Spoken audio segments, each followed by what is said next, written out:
It's episode 604 of the Locked On Texas Rangers podcast. On today's show, I'm talking about an incredible game from Eli White, maybe the best catch I've ever seen, Josh Smith's major league debut, and is he here to stay? All that and more on this episode of Locked On Rangers. Let's get into it.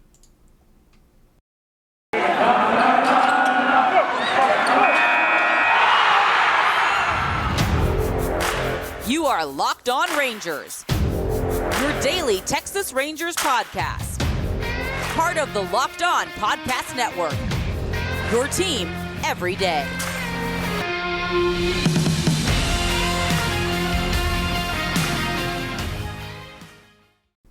You are Locked On the Texas Rangers. I'm Bryce Patrick, a cripplingly addicted Texas Rangers fan since 2010, the founder and host of this podcast for all 4 seasons. It is Tuesday, May 31st, and your Rangers are sitting at 23-24, still third in the American League West after a fantastic win over the Rays in Monday night's game. Thank y'all for making Locked On Rangers your first listen every single day. If you're not already, you can go ahead and follow me on Twitter at Bryce Patrick. You can follow the show at Locked On Rangers and subscribe on YouTube, where the best way to help is comment below.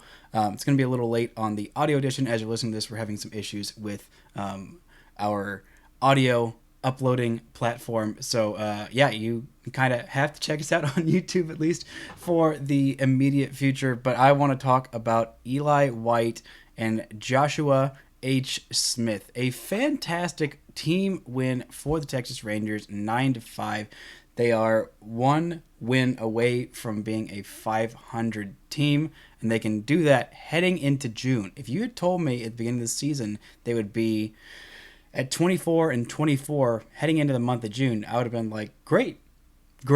Sign me up. I would have had no idea that it would have gone down this way, but this was a fantastic team win, and I got to start this one by talking about Eli White, who was the player of the game, had the play of the game, and then the play of the game, and then another pretty good play in this game.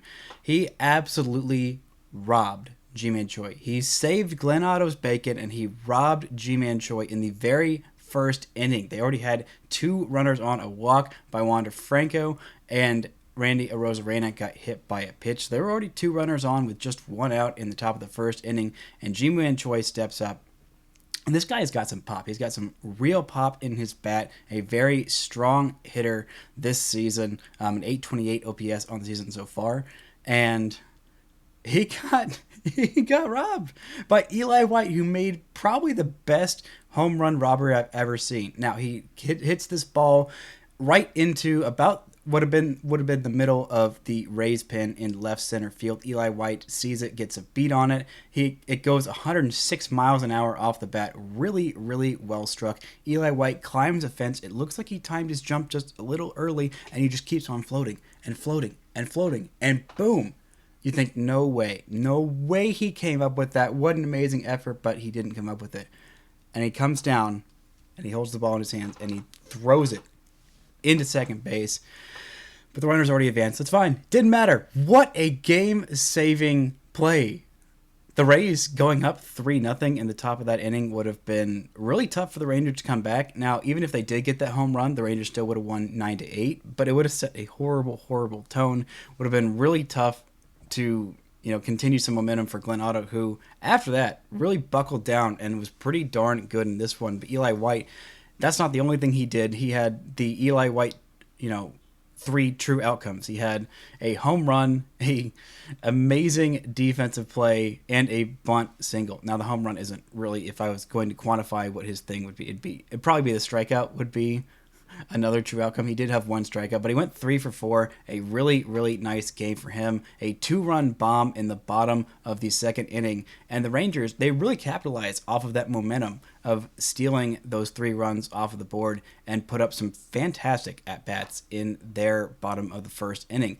It started off with a 9-pitch walk by Marcus Semien, who has been putting together some really, really good plate appearances so far in the last week and a half or so, basically since they started that winning streak against the Angels when they swept them in Arlington. He's been putting together some pretty good at-bats, but he didn't have a great defensive game. Had another error. He already has 6 on the season, a throwing error in this one, but he was a menace on the base pass. I think he was stealing second base but they counted it as a wild pitch, and then his speed forced a premature throw, or a not great throw from Francisco Mejia, the Rays catcher, and that went into center field, and he took advantage and went to third base. So here he is on third base. Corey Seager's up at bat, works an 8-pitch walk.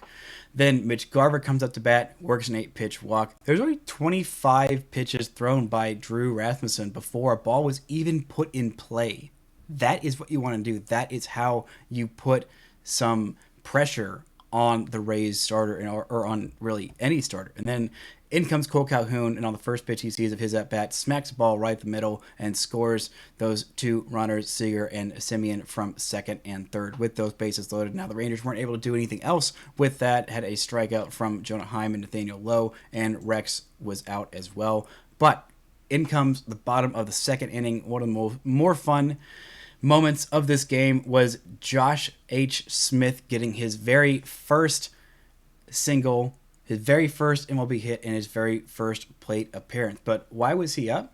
Well, besides him doing pretty well and nearly making the roster out of camp, the Rangers had some roster moves before this game. They sent Brad Miller to the 10-day IL with a right hip impingement. He left Sunday's game with some right hip tightness. They took him out. It was precautionary, but ended up being this guy needs to go on the IL. And the Rangers had to call up basically 2 guys, because Chris Woodward said, Brad Miller is so versatile in playing, the outfield and the infield, that you kind of needed 2 guys. I don't know that you necessarily needed 2 guys, but if they sent Brad Miller on the IL, there would only be 3 true outfielders on this. So they also brought up Zach Rex, which meant they had to make a decision on somebody else. Albert Abreu was designated for assignment. He just could not stay in the zone. He was the trade piece, the only trade piece in the Jose Trevino trade. Now, you may be saying, well, shouldn't the Rangers have done something better for Jose Trevino?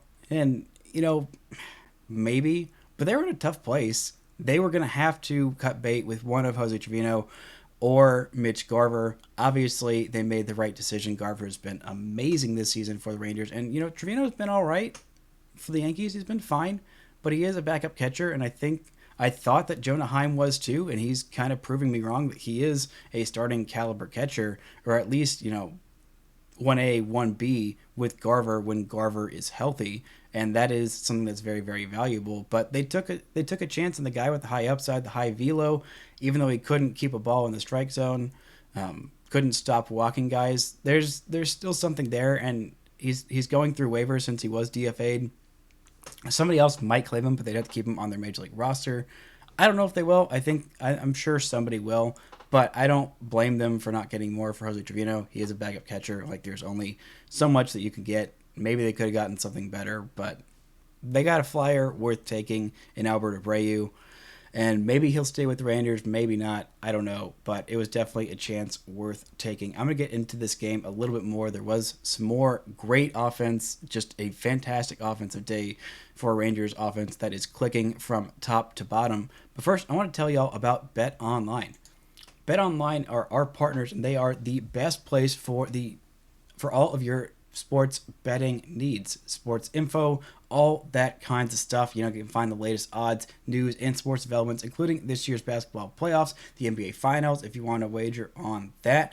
They've got the Golden State Warriors and the Boston Celtics. That could be a fun one. It continues to be the best source for all of your sports wagering information, live betting, playoffs, esports, and more. They've got Major League Baseball scores, fights, even next season's NFL futures.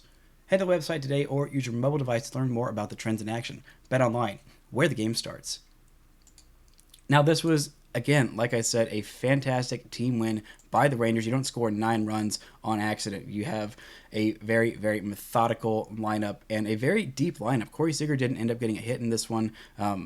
Didn't do much at the plate after breaking that 8-pitch walk in the first inning and scoring that run, but still, it was fine defensively, and the rest of the Rangers lineup was clicking on all cylinders. Semien had a infield single that scored a run in the 6th inning, and this one had a walk and a hit, so increasing that on-base percentage, getting up there, getting close to 300. We're going for that. That is the goal, at least for Marcus Semien this season, getting that on-base a little bit higher. But just a fantastic outing all around. 13 hits, 4 walks in this one for the Rangers offense. 3 hit days from Mitch Garver, from Josh Smith, from Eli White. Josh Smith had 3 hits, which tied the Rangers' record for most hits in a Major League debut with, can you guess it? Do you remember who? That's right. It's Nomar Mazara. He tied Nomar Mazara. He did not have a home run like Nomar Mazara did in his Major League debut against the Angels, but still a very impressive debut nonetheless. Played third base. He's probably going to play a lot of third base. Now, you may be wondering, if you're not super duper into prospects, who is this Joshua H. Smith fellow? Well, I'll tell you. He's a former second-round pick of the Yankees, drafted out of LSU, grew up in Baton Rouge. He's 24 years old. He plays mostly shortstop, third base, and now center field.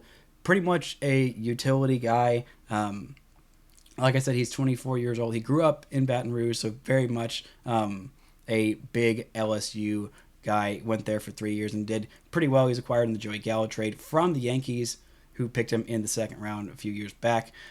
He's listed at 5'10", 117 pounds. He bats left-handed. In case you didn't see last night's game, he throws right-handed.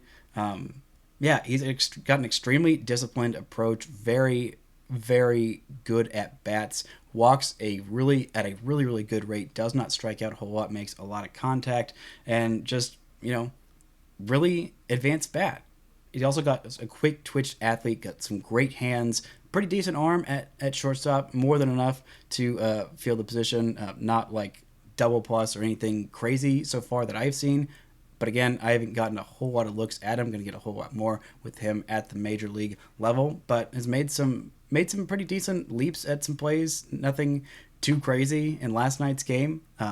But I think he's a legit center fielder, legit shortstop, legit third base, and that is something that is very, very valuable. And if you're looking for a hole in his game, there aren't a whole lot, except he doesn't hit for a lot of power. That is my only critique of him. He does not have a whole lot of home runs. Only has 20 in 3 minor league seasons. That's 151 minor league games. And in college, he only had 16 home runs in 143 games in those 3 seasons. He's got a little bit more pop in his bat than Davis Wenzel, but they're kind of similar. Also, they both have really great hair. But Wenzel is a right-handed batter, and I think that defensively and honestly offensively, Josh Smith is a little bit better on both sides of the ball than Davis Wenzel. But really polished guy, and does a lot of things that you want to see. I think he's a legit major leaguer. He's made the big leagues.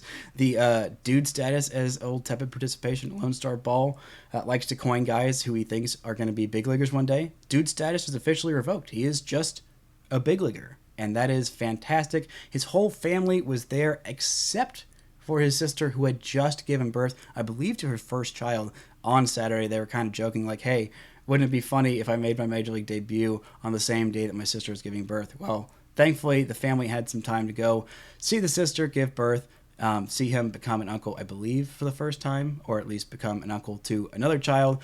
Very cool moment for him to get his major league debut, and he was doing everything that you wanted to see. A 3-hit game for him, and this one got on base. The second pitch he saw, actually, I think it might have been the third pitch he saw, a cutter from Drew Rasmussen. He lined that baby down into right field, got on base, and was just cool as a cucumber. Like, didn't freak out or anything. Said he was so happy playing baseball. Didn't feel the nerve before this one. Just a big time player kind of guy. Love to see that. Love to see the rookie get a hit in his first at bat. So therefore, his major league batting average will never be 0 while he still has a major league at bat. Very cool moment for him. And I think he might be here to stay for a little bit.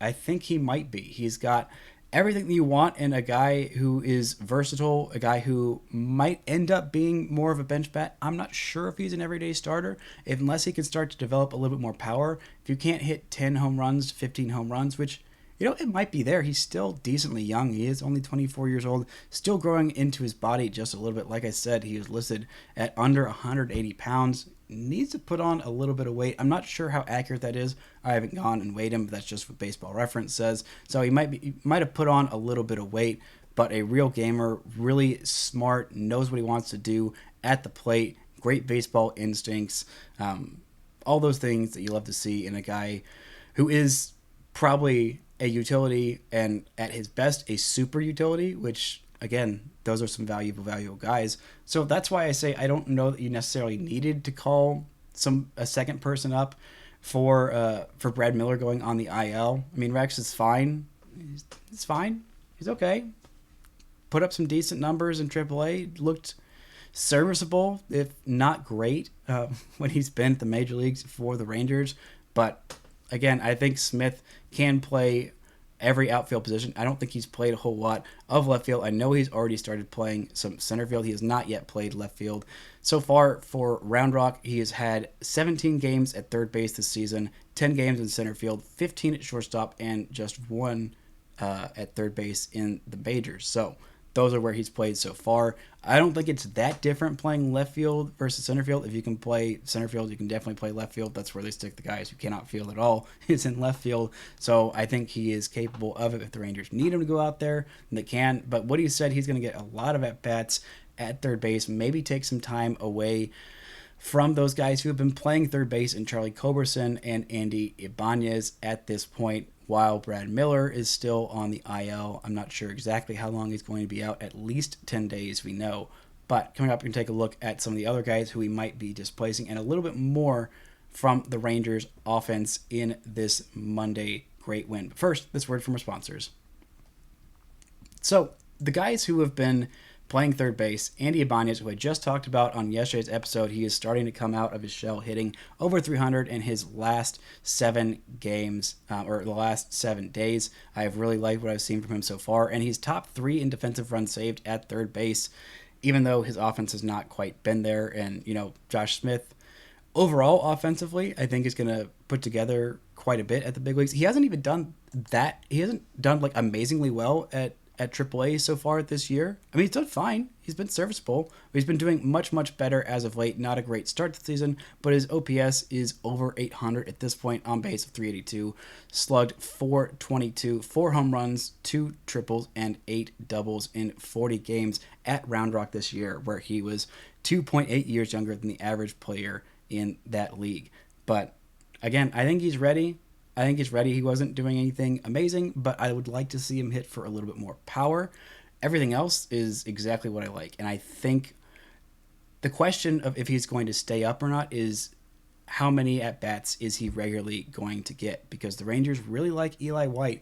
And, some of you may be saying, oh, why'd they call him up? Why didn't they call up Leody Taveras? Yeah, he's got such great overall numbers in AAA so far. Well, after putting up an OPS of 1026 in 20 April games, he has an OPS of 624 in 19 May games so far. Really come back down to earth. Not a great month of May. The Rangers are just kind of waiting for him to figure it out just a little bit, come out of that slump, and then I think he might be ready for some everyday action. But again, they really like Eli White, even though he's had a rough coming into this one, he had been in a rough way offensively. Still has a pretty big strikeout rate, but again, provides some pretty great defense and speed. His outfielder jumps to the top 5% of baseball sprint speed. I believe he's second in all of baseball in sprint speed, and his outs above average is in the top 11% of baseball. He's got those 2 home runs. He's got an on base of 289, which is fine, but you really want to see that be a little bit more. And he is super aggressive and super smart on the base pass, along with being incredibly fast. Leody isn't quite as smart, I don't think, on the base pass just yet, and he's not as fast, but that's fine. I think he's better defensively, and I know what I'm saying. Eli White just made that amazing catch, but we've seen Leody Taveras make some robberies. If he had the opportunity to be in that play and do the exact same thing, I'm not sure he might have. It kind of took the exact perfect route and the exact amount of speed that Eli White has. They called him the best athlete in the Rangers system. I believe Chris Woodward did, and Glenn Otto said he might be Spider-Man, which, after making a play like that, I think he just might be Spider-Man, because that was an incredible play. But Charlie Culberson's a guy who's played a lot of third base for the Rangers this year, and they brought him in because last year he absolutely mashed lefties. There's a lot of lefty bats on this Rangers team. You got Cole Calhoun, you got first base, you got at shortstop, you got wherever Brad Miller is playing, and Jonah Heim, who is not a lefty but is a switch hitter. So you wanted a little bit more righty thump in there. With Culberson in terms of guys who just mash lefties, and Corey Seager does that. Marcus Semien has done that in the past, and Mitch Garver, I'm sure Mitch Garver does as well. But Jonah Heim is really crushing some lefties right now. But Charlie Culberson is not. Last year he had a 932 OPS in 144 plate appearances against lefties. This year it is way down. Just like his overall numbers have been way down. His numbers against righties have been a little bit better this year because they were abysmal last year. But against lefties, he's got 20 games against lefties, 41 plate appearances, an OPS of 552. Still doesn't have a home run yet this season. Only one extra base hit. That is a double. But yeah, that's just not good enough for a guy who needs to be a lefty masher. Again, before this call-up, they really only had, well, I guess, two guys, but that could play shortstop outside of Corey Seager. But one of them is your everyday second baseman, so you don't really want to take him off of second base because he needs those reps because he is not doing super well defensively at second base so far this year. But the other is Charlie Culberson, and now that you got Josh Smith on the roster, I don't know how much you need Charlie Culberson. I mean, I love Charlie. He's a great guy, great clubhouse dude. You need some of those vets in here. He is only 33 years old. I always think of him as being just a little bit older than that. But again, if you're supposed to be a lefty masher and you're not mashing lefties, then there's a lot of your value out the door. And when you've got other guys to do the other things that he does in playing shortstop and playing third base and playing second, left field, wherever the heck they need him to, Josh Smith can do that just about as well, if not a little bit better than Charlie Culberson, especially playing shortstop. I really trust Josh Smith to play shortstop just a little bit better than Charlie Culberson. And, I don't think his splits are too extreme versus righties and lefties. He's a pretty decent, polished overall hitter, so I don't expect his splits to be that ridiculous. I looked and tried to find some splits of him in the minor leagues, and they gave me like 5 games, and that is not enough to make an overall judgment of how well Josh Smith hits lefties. But I really do think he's here to stay for a while. I think that Ezekiel Duran has a higher ceiling than him, and I think he's more likely to, take over that left field spot or one of the remaining infield spots a little bit more than Josh Smith at this point. But again, who knows? Who knows what that's going to be like? Who knows if Leody's going to come up and take one of these roster spots? But right now, there's pretty much a gap at third base and left field. That third base gap is going to be filled by Josh Young next year, assuming that he's healthy, assuming he doesn't have another injury, which, God forbid. He's already had 2 injuries that have kind of wrecked his seasons. This one a whole lot more so than last year, but he is the Rangers guy of the future. Now, I think Josh Smith could definitely give him a battle at third base, but I think the overall offensive upside by Josh Young, he may be a little bit less great defensively at third base, and he definitely can't play shortstop at the major league level. At least I don't think. Maybe he could in a pinch. He did a little bit in college, but he is not a major league caliber defender at shortstop. But again, that bat has some really high upside. But I think Josh Smith, it all comes down to how often is he going to play. If he can continue to get some consistent at-bats at third base, which it sounds like he's going to do, may get some at-bats in center field, maybe some in left field over Eli White, because, he's got a pretty decent bat. But Eli White had the game of his life. Anyway, there were some other great standout offensive performers that I feel like bear mentioning.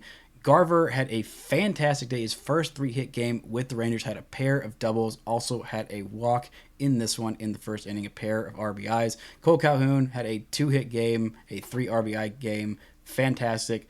Having 3 different guys in your lineup with a 3-hit game, that is how you win some ball games, especially when you're number 8 and 9-hole hitters. That is some exciting stuff that shows how great, how deep this lineup is. It was a day off for Adolis Garcia, and the Rangers still were able to drop 9 runs on one of the best teams in baseball. Right now, the Rays are at 28-20. The Rangers have a better record than them in the month of May. They are top 5 in terms of best records in the month of May. They are careening towards a half-decent baseball team, if not already there. I'd say they're already there, but this is a complete game by the Rangers. But I did want to mention very quickly, this is not a great game for Matt Moore. Was not able to get an out in this one, allowed 4 hits and a walk, 3 runs in this one. Dennis Santana had to come on and try and get him out of a jam, and he did not allow a single base runner in his 7th inning of work. That made it a little more nervous than it needed to be. The Rangers had 9 runs at that point. They had a 9-2 lead going into that 7th inning, and they dropped 3 runs in that one. The Tampa Bay Rays do. Pretty decent game from Wander Franco. I kind of get why he had the hype and why he finished so high up in Rookie of the Year voting last year, even though Adolis Garcia absolutely deserved to win, and Sporting News was the only Rookie of the Year award for the American League that I recognized last year. But again, nice outing from Dennis Santana. Nice, perfect inning from Matt Bush to rebound after a not-so-great outing in his last one. And Joe Barlow comes on, allows a couple of base runners, but does end up closing this one out. Does not get the save because it was a 4-run game, but I totally get the decision to go with him in this one, especially after you had just used Matt Bush, so there wasn't a whole lot else left there in the pen. So, solid outing from top to bottom from this Rangers squad. Not a super great day offensively from Nathaniel Lowe, but again, he's been doing really well offensively as of late. I'll give him a pass for one-off games. Same with Corey Seager, just 1 walk. He continues to mash at home, so I'm sure he's going to get at least 1 bomb in this series against the Rays. That's just what he does. He hits bombs at Globe Life Field. He's got 10 home runs on the season, which leads all shortstops in Major League Baseball. He is looking like he's on the come up. The bottom of the Rangers order is looking like they're on the come up. The middle of this Rangers order is still continuing to be hot. This is a dangerous Rangers team right now. I am loving what I'm seeing from them, and I'm loving seeing a winning month of baseball. Very exciting stuff from this Rangers team. On tomorrow's episode, I'll be talking about whatever goes down in this Rangers game on Tuesday night. Maybe won't be as eventful. Martin Perez versus Ryan Yarbrough. Hopefully, Martin Perez can continue his fantastic starts. By the way, he has a 1.60 ERA, which last I checked led all of Major League Baseball. Has a WAR of 2.2, which I'm pretty sure is at least still in the top 5 among Major League pitchers. He's been fantastic. Very much looking forward to another Martin Perez gem, and hopefully some more hits for Josh H. Smith. That's going to do it for this edition of Locked On Rangers. Thank you all for making Locked On Rangers your first listen every single day. For your second listen, go check out the Locked On MLB podcast. Paul Francis Sullivan, please call him Sully. He gives you his unique perspective on the major leagues, both past and present. His show is free and available wherever you get your podcasts. Thank y'all so much for listening, and until next time, don't forget to enjoy baseball.